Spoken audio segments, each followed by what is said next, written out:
posible ba na yung i-cash in mo sa GCash o sa Paymaya para sa online gambling ay galing rin sa loan mo sa Paymaya at sa GCash? Posible po ba yun?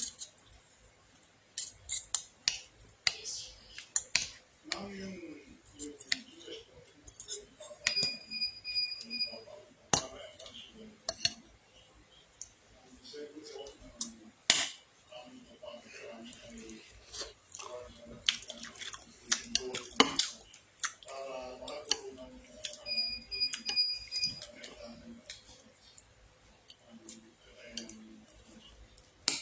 But of course, dahil kumbaga in-house na, pareho yung makapagtaya sila sa online gambling and makapag-load sila. Kumbaga, pwede one-stop shop ang GCash o ang Paymaya para sa pareho actions ng subscriber.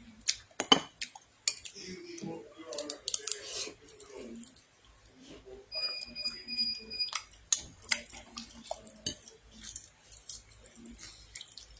No, wala sa kondo ng gaming entity. Pero kung ako, low subscriber, then kung magka-GCash ako, then kung nag-online sugal ako, posibleng mag-loan ako sa GCash, and then gamitin ko yung nilon ko iyon para tumaya sa online gambling. Ito, posible po yun.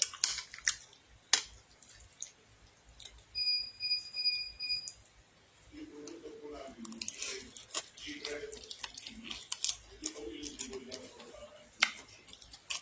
yung G-Loan na natin sa wallet na namin customers. Hindi po yan kaagad na namin direct o nakapuraan na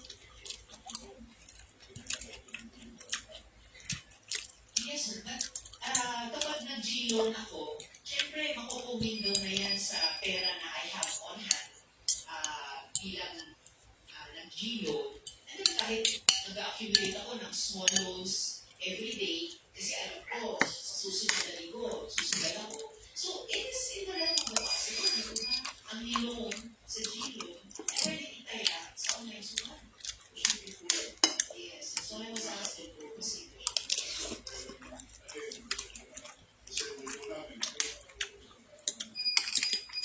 yes, nasa control ng individual who must be aided by government and the private sector makaiwas dun sa harms ng online gambling.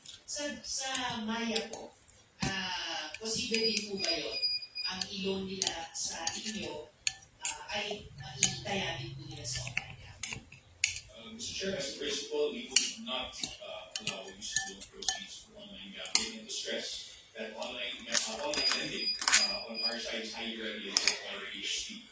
Furthermore, we use strict data-driven underwriting processes to ensure that only those who have a credit-worthy standing can indeed take out a loan. And if in a scenario wherein they were able to take out a loan and they use these proceeds for business activities, we have a mechanism also to detect that this is being used for that purpose, and they will not be either fully prohibited from taking out any further loans, or their credit standing is severely curtailed to prevent them from using it. And you have these safeguards dahil posible na i-loan sa Maya ay itala para hindi nag-iwala sa To protect the consumer from possible abuse of loans. because that abuse of their loan is possible.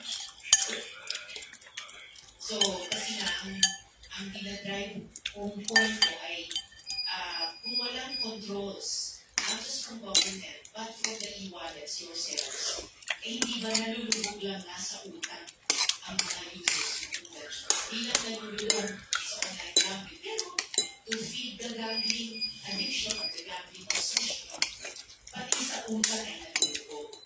Hindi po ba? Posible po yun. That is the behavior, precisely behavior, Mr. Chair, we want to prevent. Mr. Chair, if I can.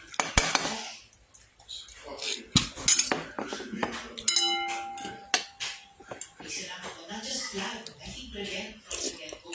Kasi may mga capacities pa yung mga platforms na kasi kaya nasa platform kasi platforms to prevent the abusive behaviors having a space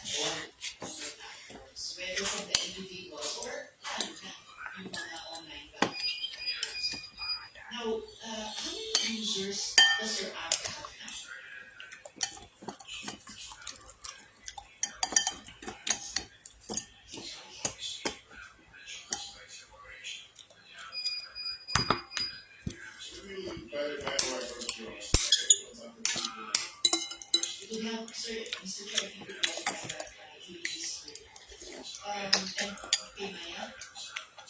Look for the exact number and we will submit it. Yes, please. If you could submit it during the hearing. Could you give us data on what percentage of your users click on online gambling games in your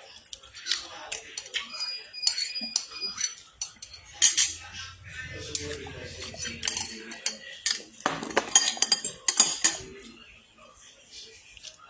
Thank you, Mr. Chair. Okay, Maya?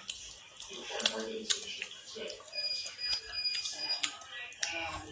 Some second pieces of interview, Mr. Chair, pero kung kaya any pieces of recent information during the hearing para mas connected po yung